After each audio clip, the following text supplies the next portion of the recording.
Drugs used in emergency cases. First, we have to see what are the drugs which are used in emergency purposes. So here is the list. First is oxygen, drugs for cardiac disorders, drugs for poisoning, drugs for shock, drugs for hypertensive crisis, and pulmonary edema. First is oxygen. Why oxygen is needed? Without oxygen, brain death within 6 minutes. So if a person won't get oxygen within 6 minutes, then there will be a brain death. So oxygen has to be provided. Second is pulse oximeter, which measures the oxygen saturation. Here is the image. Green color shows the golden period, means the brain functions properly.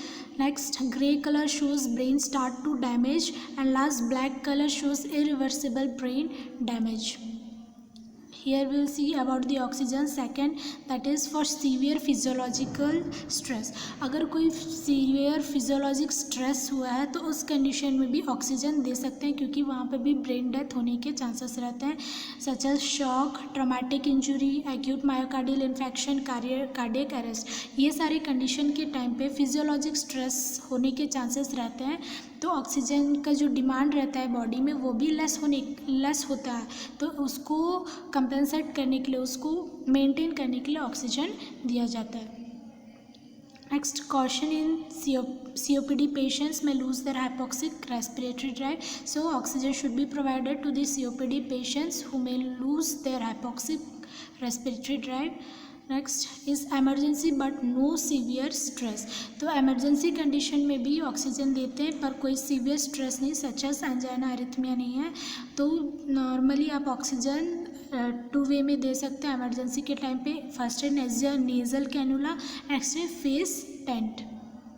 Face tent childrens के लिए दिया जाता है, और nasal cannula usually adults के लिए देते हैं. Next we will see the drugs for cardiac disorders.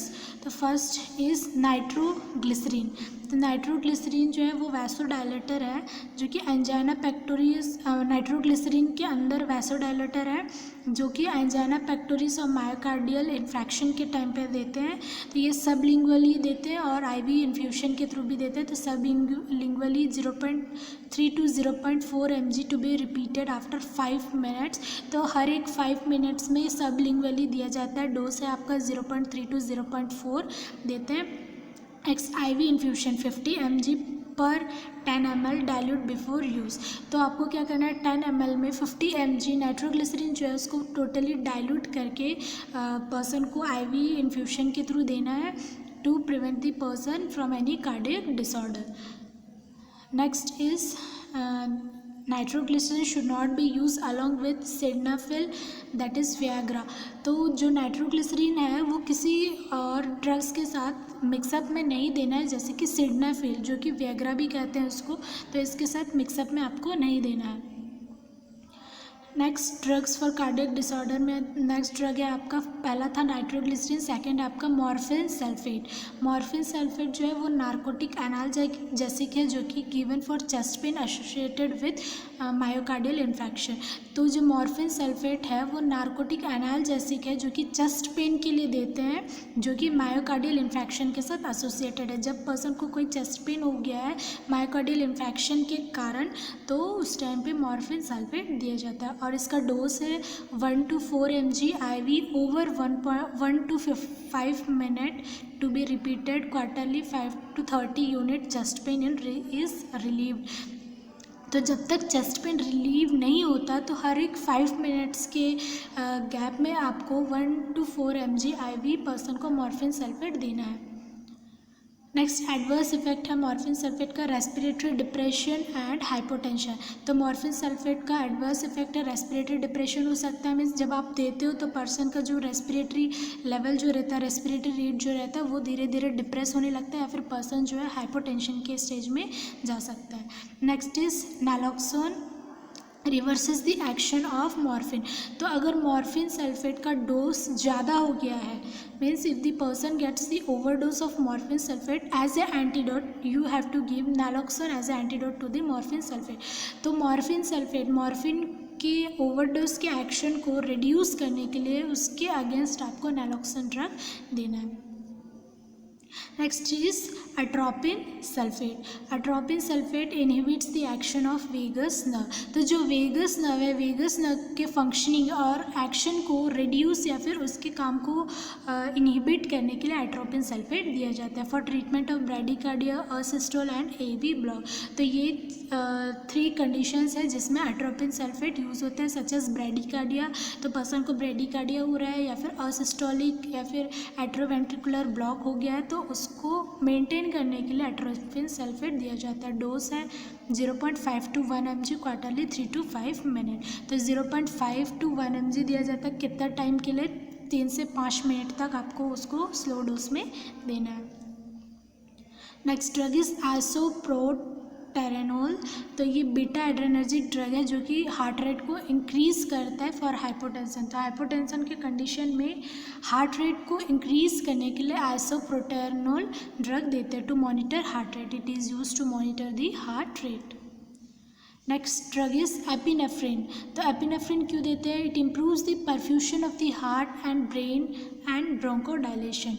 तो एपिनेफ्रिन ड्रग किस चीज़ के लिए देते हैं? हार्ट और ब्रेन का जो परफ्यूशन हो रहा है, अगर परफ्यूशन मतलब द पैसेज ऑफ ब्लड और other fluid into the organ और टिश्यू, जब हार्ट और ब्रेन से परफ्यूशन होने लगता है तो उसको कंट्रोल करने के लिए एपिनेफ्रिन देते हैं। Next is epinephrine drug for hypotension, pulseless V tach, V fibrillation, status asthmaticus. तो एपिनेफ्रिन कब दिया जाता है? V tach. V tach means pulseless ventricular tachycardia. तो पल्सलेस वेंट्रिकुलर टैकीकार्डिया के टाइम पे देते हैं, या फिर वेंट्रिकुलर फिब्रिलेशन हुआ है, या फिर स्टेटस मीन्स पर्सन को एक्यूट या फिर सीवियर अस्थमा के स्टेज में है, तो उस टाइम पे उसको मेंटेन या फिर रिड्यूस करने के लिए, पर्सन को नॉर्मल स्टेज में लाने के लिए एपिनेफ्रिन ड्रग्स देते हैं। It also helps in monitoring cardiac and haemodynamics. तो कार्डियक के स्टेटस को या फिर हीमोडायनामिक्स को मेंटेन करने के लिए, मॉनिटर करने के लिए एपिनेफ्रिन देते हैं। Next drug is sodium bicarbonate for metabolic and respiratory acidotic state associated with cardiac arrest. तो कार्डियक अरेस्ट के कारण जब मेटाबॉलिक और रेस्पिरेटरी स्टेटस में जब चेंजेस आते हैं, तो उसको मेंटेन करने के लिए या फिर उसको ठीक करने के लिए सोडियम बाइकार्बोनेट ड्रग्स देते हैं। और ये डोज है आपका 1 MEQ पर kg IV देते हैं, may be repeated at 0.5 every 10 minute when required. तो हर एक 10 मिनट्स में अगर पर्सन का जो लेवल है वो अगर नॉर्मल स्टेज में नहीं आता, पर्सन का जो बॉडी है नॉर्मल स्टेट में नहीं आता, तब तक आपको ये 10 मिनट्स तक रिपीट करते जाना। That is sodium bicarbonate. Next drugs for cardiac disorder such as anti arrhythmics. तो अगर एंटी अरिथमिक्स हुआ है, कार्डियक डिसऑर्डर का आपका एक डिसऑर्डर है अरिथमिया, तो उसके अगेंस्ट आपको कौन से ड्रग्स देने हैं? वो है adenosine, verapamil, diltiazem, lidocaine, amiodarone, procainamide. तो फर्स्ट है amiodarone. It is used in the treatment of both ventricular and atrial arrhythmias. तो अगर पर्सन को वेंट्रिकुलर या फिर आर्ट्रियल अरिथमिया हुआ है, तो उसके ट्रीटमेंट के लिए आपको अमायोडारोन ड्रग्स देना है। नोट है यहाँ पे, amiodarone is incompatible with normal saline solution. तो ये नॉर्मल सलाइन सॉल्यूशन के साथ इनकम्पेटिबल है, मीन्स ये नहीं, उसके साथ नहीं दिया जाता। तो ये यहाँ पे है आपका अमायोडारोन क्यों देते हैं? टू मेंटेन और for the treatment of ventricular and atrial arrhythmias. Next preparation. तो कैसे प्रिपरेशन करोगे अमायोडारोन? लोडिंग डोज इसका mix calculated dose of amiodarone that is 5 mg per kg in 250 ml of dextrose 5% infuse for 1 to 2 hours। तो इसमें क्या कर रहे हैं, आपको जो अमायोडारोन ड्रग है वो आपको 5 लोडिंग डोज में 5 mg per kg means 5 mg आपको लेना है, और उसको 5% डेक्सट्रोस दैट इज़ 250 ml में आपको मिक्सअप करना है, और उसको कितने देर के लिए 1 से 2 घंटे तक आपको उसको ऐसे सेट करना है कि वो 1 से 2 घंटे तक स्लोली इन्फ्यूज़ होता जाए। Maintenance dose is mixed calculated maintained dose of amiodarone 10 to 15 mg in 500 ml of dextrose। तो ये आपका है मेंटेनेंस कि आपको कितना देना है, 10 to 50 mg जो है 500 ml के 5% डेक्सट्रोस में आपको इन्फ्यूज़ करके पर्सन को देना है। नेक्स्ट है adenosine. Adenosine is a very short acting agent used in the treatment of supraventricular tachycardia. तो एडनोसाइन जो है ये शॉर्ट एक्टिंग ड्रग है जो कि सुप्रावेंट्रिकुलर टैकीकार्डिया के ट्रीटमेंट के लिए दिया जाता है। It is best given in incremental doses according to response, usually 6 mg initially and if no response given 12 mg and if necessary followed by 18 mg। तो ये जो एडनोसाइन है ये इंक्रीमेंटल डोज में दिया जाता है, मीन्स डोज को हर टाइम इंक्रीज़ करते रहते हैं जब तक पर्सन जो है वो नॉर्मल स्टेट में नहीं आ जाते। मीन्स स्टार्टिंग का डोज आपको 6 mg देना है, उसके बाद भी अगर आपको लगता है कि पर्सन नॉर्मल स्टेज में नहीं आ रहा है तो उसका आपको कितना करना है 12, मीन्स उसके डबल उसको डोज देना है आपको। अगर तब भी वो ठीक नहीं आता तो फिर और आपको ट्रिपल डोज में देना, दैट इज़ 18 mg तक आपको देना है। Next, adenosine should be given as a rapid intravenous bolus followed by 20 ml 0.9% saline flush। तो adenosine जो है आपको rapid IV means fast IV में आपको देना है, that is 20 ml 0.9 normal saline में आपको मिक्सअप करके देना है। In asthmatic patient bronchospasm antagonist by using theophylline, तो थियोफिलिन के साथ देना है। Next is procainamide, anti arrhythmic agent class 1A। IV is loading dose. जो प्रोकैनामाइड है वो भी एंटी एरिथमिक एजेंट है जो कि इसका लोडिंग डोज है आपका 15 to 18 mg administered as slow infusion over 25 to 30 minutes. तो ये आपको ड्रग कितना देना है 15 to 18 mg देना है, लेकिन ये आपको बहुत ही ज़्यादा स्लो डोज में देना है जो कि 25 to 30 मिनट्स मीन्स आधे घंटे तक इसको स्लो इन्फ्यूशन में देना है। Next 100 mg at a rate not to be exceed 50 mg per minute repeated every 5 minutes as needed to a total dose of 1 gram. तो ये आपका डोज है, अगर 15 mg वाला करेक्ट नहीं लगता आपको या फिर कैलकुलेट करते हो पर पर्सन की कंडीशन के अकॉर्डिंग तो आपको इसका डोज भी बढ़ा सकते हो, that is 100 mg। Next is maintenance dose 1 to 4 mg per minute by continuous infusion। Maintenance infusion should be reduced by 1/3 in patient with moderate renal or cardiac impairment। तो person को या फिर कोई कार्डियक इम्पेयरमेंट है, moderate renal impairment है तो ये है हाफ डोज में आपको प्रोकैनामाइड ड्रग्स देना है। Dose must be titrated to patients response. तो जो डोज है पेशेंट के रेस्पॉन्स के अकॉर्डिंग आपको डोज को चेंज करना है। Next drugs for neurosurgical disorders. तो अभी तक हमने पहले वाले स्लाइड तक देखे थे कार्डियक डिसऑर्डर से रिलेटेड ड्रग्स, अब हम देखेंगे neurosurgical disorder that is increase ICP। तो फर्स्ट है आपका mannitol. Mannitol osmotic diuretic for cerebral oedema में इंक्रीज ICP। तो मैनिटॉल का काम क्या है, ये ऑस्मोटिक डायूरेटिक है जो कि सेरिब्रल एडिमा सेरिब्रम में अगर एडिमा हो गया है तो उसको मेंटेन करने के लिए मैनिटॉल देते हैं। इनिशियल डोज है 0.5 to 1 gram per kg IV, that is 25% solution, highly irritating to the veins. तो ये इसका मेन नोट ये है, मीन्स एडवर्स इफेक्ट ये है कि ये हाईली वेन्स में ज़्यादा इरिटेटिंग है mannitol. Next, if crystals are present redissolve by warming solution, use filter type administration set for infusion solution containing mannitol more than 20%। तो अगर मैनिटॉल क्रिस्टल फॉर्म्स में है तो उसको आपको क्या करना है, फिर से डिज़ोल्व करना है, एक सॉल्यूशन में डिज़ोल्व करके उसको गर्म करना है और बेटर आपको है फिल्ट्रेशन के थ्रू आपको पर्सन को देना है, ताकि अगर कोई इम्प्योरिटीज़ या फिर क्रिस्टल्स अगर उसमें अच्छे से डिज़ोल्व नहीं हुआ है तो वो फिल्टर हो के फिर IV इन्फ्यूशन आप दे सकते हैं।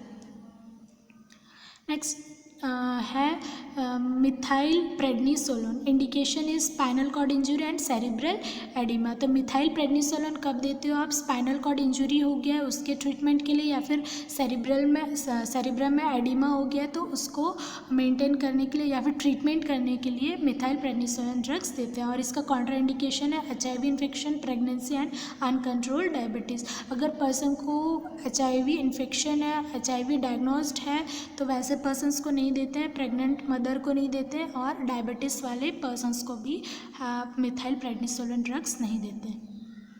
Next we will see about the poisoning. First है इंजेस्टेड पॉइजन्स, मीन्स अगर पॉइजन बॉडी के अंदर जा चुका है तो may be corrosive, that is alkaline and acid agents that cause tissue destruction. तो ये कुछ पॉइजन्स जो है जैसे कि अल्कलाइन हो गया, एसिड्स एजेंट्स हो गया, जो कि टिश्यू को डिस्ट्रक्शन मीन्स टिश्यू को क्या कर सकते हैं, टोटली डिस्ट्रॉय कर सकते हैं। तो अल्कलाइन प्रोडक्ट्स में क्या है, lye, drain, toilet bowl cleaners, bleach, non phosphate detergents, button batteries. तो ये सारे क्या अल्कलाइन प्रोडक्ट्स हैं जो कि टिश्यू को क्या कर सकते हैं, डिस्ट्रॉय कर सकते हैं एक बार अगर ये आपके बॉडी में चला गया तो। नेक्स्ट है acid products such as toilet bowl and metal cleaners, battery acid, ये भी है एसिड प्रोडक्ट्स। तो ये दो है alkaline products and acid products which are corrosive in nature which destroys the tissues in our body.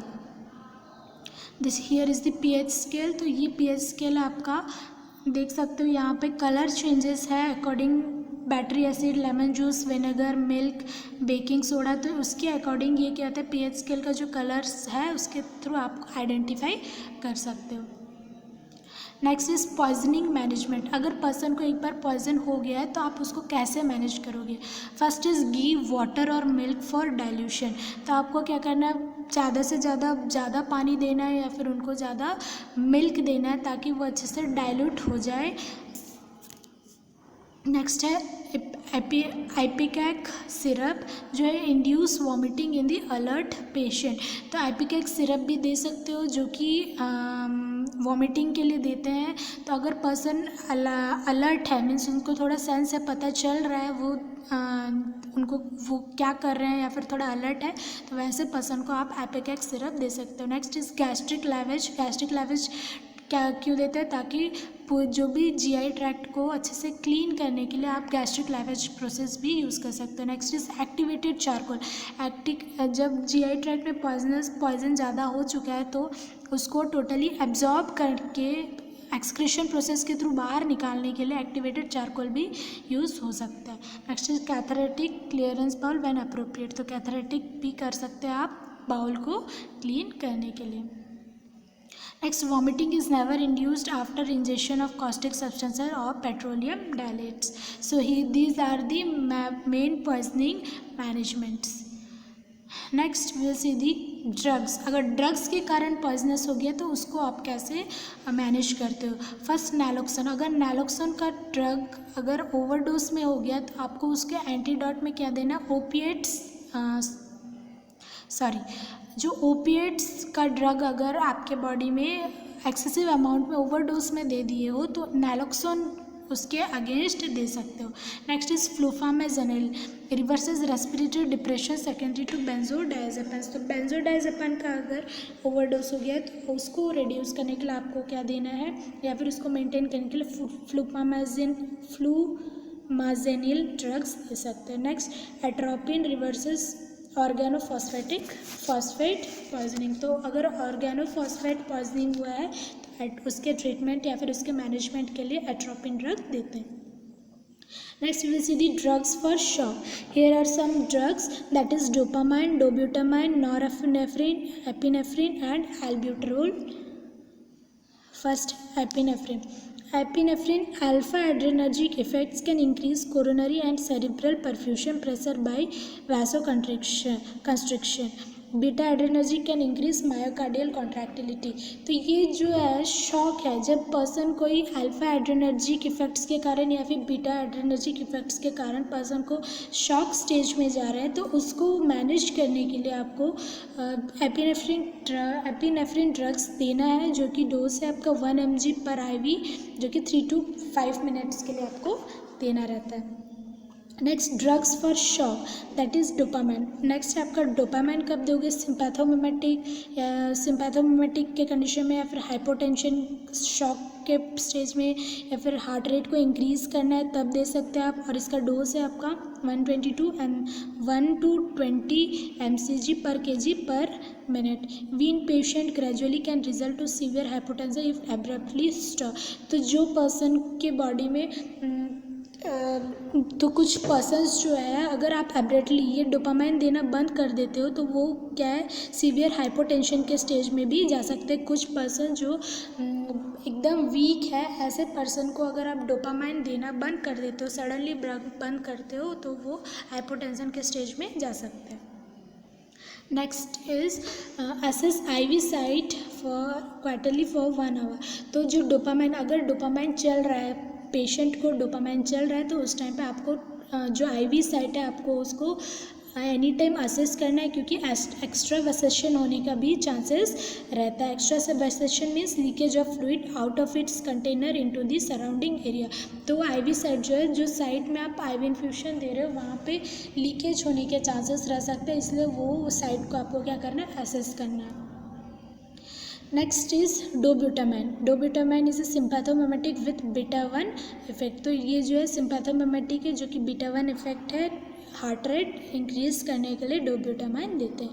No vasoconstriction, only increase cardiac output. ये vasoconstriction नहीं करता है और ये कार्डियक आउटपुट को ही इंक्रीज करता है और हार्ट रेट को भी इंक्रीज करता है। और इसका डोज है 250 to 1000 mg in 250 ml। Next is norepinephrine, an extremely potent vasoconstrictor. ये क्या है, एक वैसोकंस्ट्रिक्टर है जो कि given when dopamine and dobutamine have fail. अगर पर्सन को डोपामाइन देने के बाद या फिर डोब्यूटामाइन देने के बाद भी पर्सन नॉर्मल स्टेज में नहीं आते हैं, तो उस कंडीशन में आपको norepinephrine as a management use करना है। डोज है आपका 4 to 8 mg to 250 ml।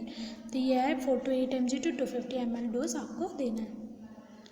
Next is anaphylactic shock. जब पर्सन एनाफाइलेक्टिक शॉक में जाता है तो कौन से ड्रग्स देने? फर्स्ट है albuterol, that is we can call as salbutamol. It is a reverse bronchoconstriction. It reverses, जो एल्ब्यूट्रोल जो है ये ब्रोंको रिवर्सेस कर सकता है ब्रोंको कंस्ट्रिक्शन में।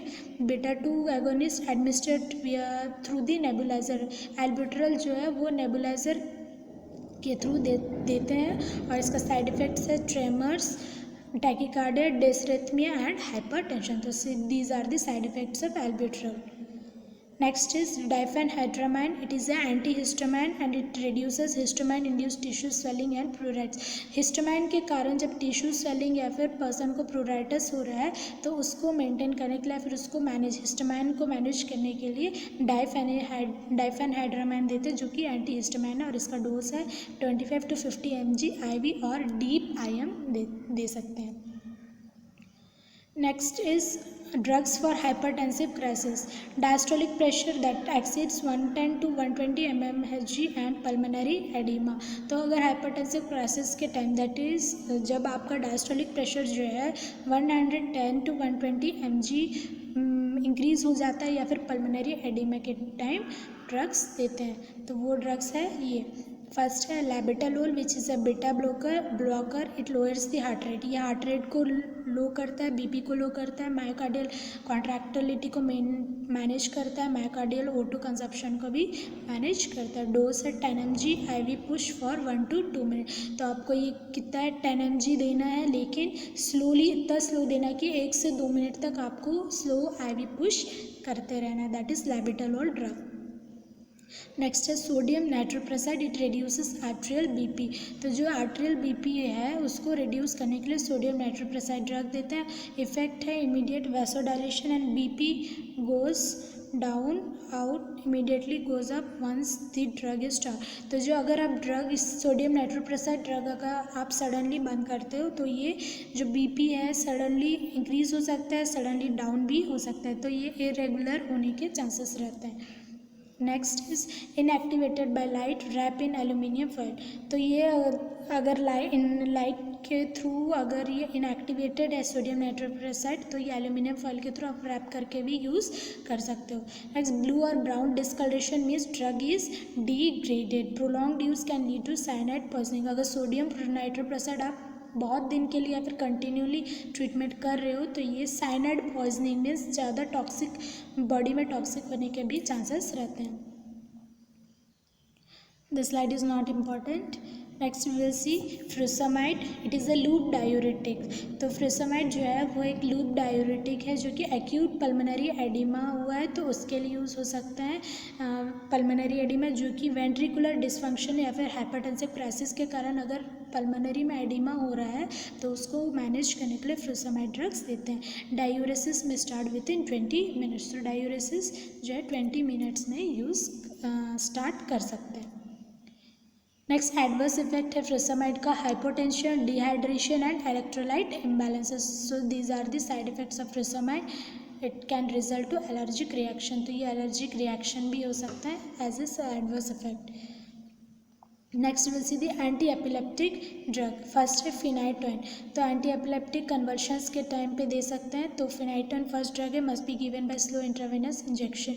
तो फिनाइटोइन जो है ये स्लो आईवी इंजेक्शन देते हैं। The infusion rate should not exceed 50 mg per minute in adult for 1 mg per kg पर मिनट इन चिल्ड्रन। तो ये जो इन्फ्यूशन रेट है जो फिनाइटोइन है वो अडल्ट में 50 mg से ज़्यादा नहीं देना है और चिल्ड्रन में 1 mg से ज़्यादा नहीं देना है। Preparation should be diluted in 0.9% saline only so that the concentration is no greater than 5 mg per ml। तो ये क्या करना है आपको 0.9% saline में आपको और ये नॉर्मल सलाइन में देना है, डेक्सट्रोस में नहीं देना है। तो 0.9% सलाइन में आपको कितना 5 mg आपको उसमें मिक्स करके पर्सन को देना है। Thank you.